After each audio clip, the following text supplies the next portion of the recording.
Bon alors de base, je suis pas hyper fan de Black Clover, mais faut avouer que ce nouveau tome m'a foutu sur le cul, et ça dans tous les sens du terme. Salut à tous et bienvenue sur Geeko World. Aujourd'hui, comme vous l'avez vu dans la miniature et dans l'introduction d'ailleurs, on va parler du 16e tome de Black Clover à travers un nouvel épisode de Manga Réaction. Alors c'est un épisode de Manga Réaction qui m'a été demandé par pas mal d'entre vous, et du coup comme je suis toujours à l'écoute de ce qu'on me propose et que je l'avais promis, et bah voici enfin la review. Avec un peu de décalage certes, mais bon, je pouvais pas faire mieux. Bon par contre, avant toute chose, super important, il va y avoir plein de spoilers sur ce tome, donc forcément comme je ne parle pas d'un premier tome, et je vais y aller franco au niveau spoilers, donc si vous n'avez pas lu ce tome encore, partez vite parce que sinon ça risque de vous gâcher un peu l'expérience de lecture, et c'est pas ce que je souhaite. Bon par contre si vous vous en foutez, là c'est une autre histoire et du coup on peut y aller. Bon alors comme je l'évoquais déjà dans l'introduction, j'étais définitivement pas prêt pour ce tome, mais alors complètement pas d'ailleurs, ça c'est pas français je crois. Pour moi en fait c'est simple, dans mon esprit, comme je l'ai perçu moi en lisant ce nouveau tome, pour moi c'est carrément un tome charnière, c'est-à-dire un gros tournant pour la série et qui va marquer à jamais l'histoire du manga. Et quand je dis l'histoire du manga, c'est de Black Clover, hein, pas l'histoire du manga en général. Donc le 15e tome, donc c'est-à-dire l'avant-dernier tome, nous laissait en fait sur l'attaque du siège du Tour Noir. Donc c'est-à-dire que l'œil maléfique du crépuscule en fait se mettait à attaquer le siège du Tour Noir en leur absence, et du coup Gauche et les autres membres du Taureau Noir en fait essayaient de défendre justement leur repère, et en fait c'est tout simplement à ce moment-là qu'un nouveau personnage faisait son apparition, et il s'agissait tout simplement du personnage d'Henry qui pour le coup sortait un petit peu de nulle part, mais c'est pas grave parce que bon, avec Black Clover on est habitué à ce genre de choses. Et puis il faut avouer que j'ai trouvé le personnage hyper badass, même si le coup de la maison qui se transforme et son pouvoir était un petit peu chelou, j'ai trouvé le moment assez sympathique. Du coup en fait quand j'ai commencé ce nouveau tome, j'avais hâte de lire la suite parce qu'on nous laissait dans un suspense plus total, et je m'attendais vraiment à ce que le fight ait beaucoup de rebondissements et qui dure en fait beaucoup de chapitres, donc plusieurs chapitres d'affilée, et en fait pas du tout, c'est abrégé assez rapidement, et en fait après on passe à un truc assez dramatique. C'est-à-dire qu'en fait d'un coup, alors que personne n'est prévenu, il y a William qui se pointe, donc William Vengeance qui est tout simplement le capitaine de la compagnie de l'Aube d'Or, qui se pointe comme ça, et chose où on avait tous des doutes en fait depuis quelques tomes déjà, donc depuis quelques arcs en avant, et ben en fait il s'avère que c'est lui le méchant, ou en tout cas pas directement. C'est-à-dire tout simplement que William en fait partage son corps avec Licht, ou Licht, je sais pas du tout comment on prononce en fait le nom du personnage, mais en fait il partageait tout simplement son corps avec le leader, donc le chef de l'œil maléfique du crépuscule, qu'on avait déjà vu dans les premiers tomes. Et là j'ai envie de te dire, c'est le drame. C'est-à-dire que voilà, d'un seul coup, alors que tout n'était pas prêt, s'engage en fait un combat entre le leader de l'œil maléfique, donc un nouveau combat, entre ce personnage-là et Julius Novachrono, qui est tout simplement en fait l'empereur mage. Et en fait, dès les premiers instants du combat, on se doute que ça sent pas très bon en fait pour le personnage de l'empereur mage, donc Julius Novachrono, et malheureusement, l'issue du combat en fait confirme nos doutes.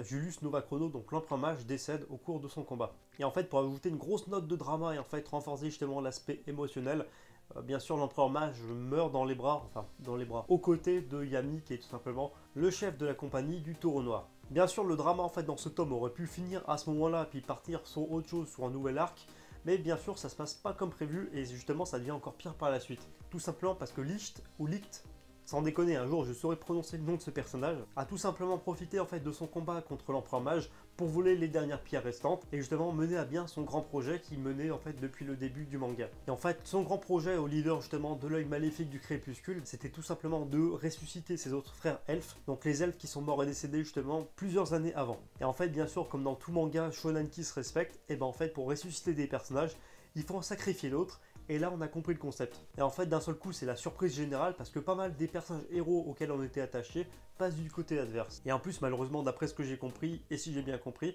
c'est aussi le cas d'Uno, donc qui passe aussi du côté adverse en ayant été ressuscité justement en tant qu'elfe. Et comme forcément c'est le rival d'Asta, et bah forcément ça annonce beaucoup pour la suite. En tout cas, voilà, pour faire simple, franchement, c'est un tome qui m'a tout simplement bluffé, voilà, pour résumer. De toute façon, je l'ai déjà assez répété en début de vidéo.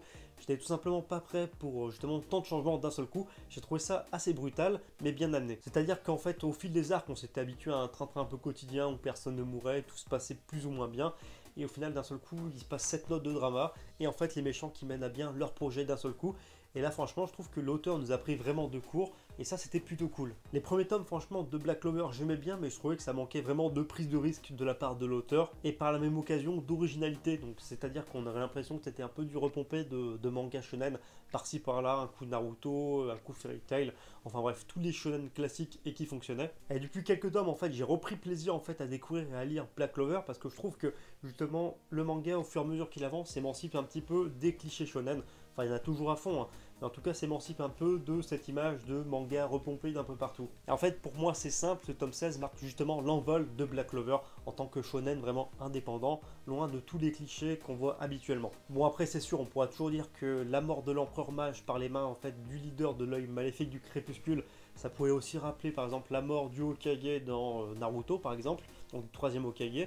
Mais voilà, ça serait vraiment pour forcer parce que ok, c'est clair que c'est un élément assez classique, assez redondant dans les mangas shonen, mais c'est tellement bien amené et c'est tellement surprenant et on est tellement pris de A à Z par ce nouveau tome qu'on peut lui pardonner clairement. Donc voilà, si je devais vraiment résumer mon impression en un mot, disons que c'est vraiment un tome qui m'a bluffé. Et en plus de ça, côté dessin, je trouve que Yuki Tabata, donc à savoir le mangaka de Black Clover, il met toujours la barre super haute, donc je trouve que ses dessins sont toujours assez rafraîchissants, toujours aussi agréables à regarder, et franchement, il n'y a pas à dire, les dessins sont vraiment beaux. Donc c'est clair que le style graphique en fait de l'auteur était un peu particulier, il a sa propre patte et sa propre façon de dessiner, donc son chara design s'éloigne un petit peu de ce qu'on voit habituellement et des standards. Donc c'est tout simplement pour ça justement que je trouve que actuellement Yuki Tabata c'est un des meilleurs mangaka en termes de dessin bien sûr, parmi les mangas publiés dans le Weekly Shonen Jump. Après c'est clair, c'est pas du One Piece ni du My Hero Academia, mais je trouve que ça a son propre style et je trouve que ça se détache vraiment de ce qu'on voit habituellement.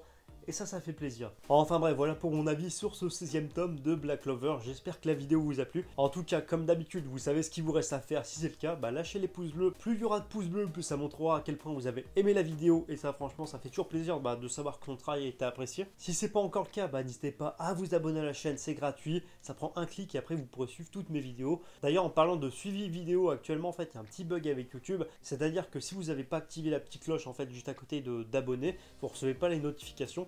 Et du coup, quand je publie une vidéo, bah, vous la voyez pas forcément ou ça passe à travers. Du coup, si vous voyez cette vidéo, bah, n'hésitez pas à activer la petite cloche, comme ça les notifications ne tomberont pas à côté. Sinon, si ça vous intéresse, il faut savoir que je suis présent sur Facebook et sur Twitter et même Instagram maintenant, donc tous les liens sont à l'écran et dans la description. Et sur ce, bah, je vous dis à très bientôt pour une prochaine vidéo.